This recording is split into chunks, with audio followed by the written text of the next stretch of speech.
Our next speaker is a guy that really walks the talk. How many times have we worked hard to get a conservative politician in office only to have him come in and do some very unconservative things, right? This man walks the talk.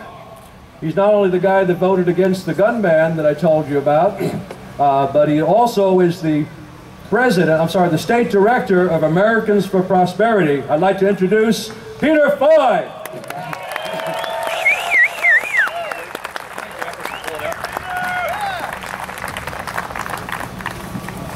Wow, what a beautiful day to be out here, isn't it? Yes, it's great to be an American.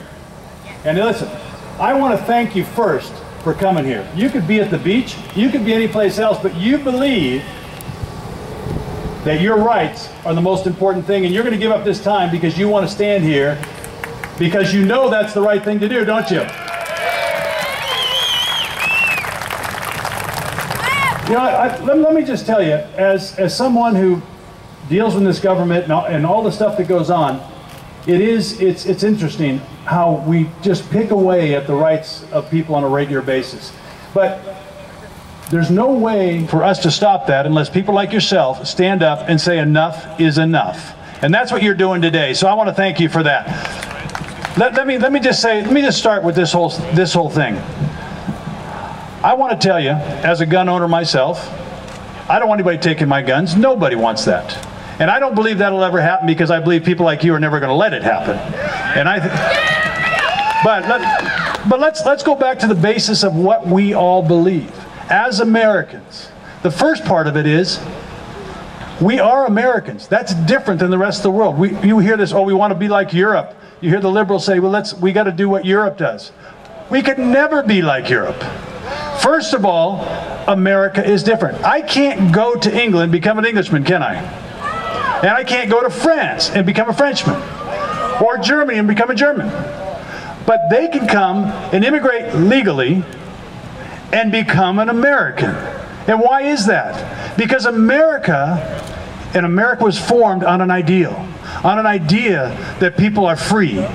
Free to protect themselves. Free to live their lives. That's what makes America different. And that's why this is so important. And our founding fathers understood that. And that's why we see this Second Amendment. They understood that our rights do not come from a government, from a king, or anybody else. Our rights come from God, don't they? And that's what we understand that. And as we start to move in this larger government and take over, and what happens is you start to see us move back to the idea that government has control of our lives. And you know, if they do that, they'll want to take everything away from you. In this county alone, we live in the most restrictive county in California, maybe in America, in land use policy, which has meant it's taken rights away from people. But understand, it's not an amendment like Second Amendment. If this Second Amendment goes down and they take those rights, they take everything from you, don't they? And that's why you must fight. So understand that we as Americans have a duty to the ideal that the rest of the world has come to look at and honor, because it has been something for over 200 years that's different than any other place in the world, isn't it? Because you have the understanding that it is my right to raise my children, my right to protect my family. It is my right, not somebody else's right. And when I protect my family, I do that if it's a gun, if it's whatever, if it's I lock my door, whatever I do, but it's my right to decide that, isn't it? And we don't find people that believe in that right out shooting people, do we? No, we don't. We in this country have become so politically correct that we just can't say there's evil in the world, can we? There is evil in the world, there's people do evil things. And we have to come to an understanding. It is our job to make sure that we secure our arms. It is our job to make sure we do everything we can to anybody who has a gun, knows how to use that gun. It is our job to do that. And I don't think any one of you, with that shooting and those children were lost, would want that. Nobody wants that. And you know what? No matter what we do, no matter what law they make, they can never take back the pain that those parents and grandparents and brothers and sisters feel, can they? Never. But it's not those laws that are going to do that. It's you and I who believe that we have the right to hold our arms, protect our families, and protect this country. And no government should ever take that away. No government ever should ever take that away, should they?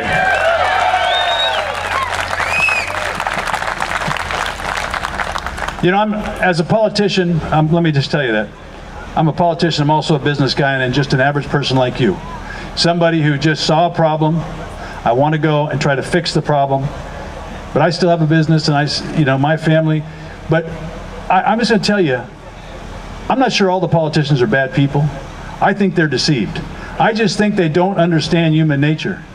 And human nature says, out of 100+ million people that own guns, I don't see them shooting people, do you? No. I just see them protecting their family, going out to the range, having fun, doing hunting. But they know it's their right. They know it's their right to do that. And that's important for us to understand. A lot of these people just always want to take. And you have to fight, because it's a little by little they'll do this. Why, before the shooting, was Dianne Feinstein not all over this? Because she wants to take opportunity, just like we heard before. No crisis should go unused, right? Remember Obama's guy? That whole thing? Well, that's what they're doing here. They're riling people up. But I think we have the right. I think that we have the right to fight, and I believe we will continue to fight, and we will continue to win. Because people like you are not going to give up. Not going to give up. It's important that you continue. It's important that every one of you get out and vote and make sure you put the right representative into office who believes in the Constitution, who believes that the Founding Fathers were right, that they understood what was important. They understood that our rights come from God, not from a big government, not from a king, not from a dictator, and that nobody has that right to take from you what is given to you in this Constitution. So thanks for coming out today. I appreciate it. Thanks for letting me speak to you.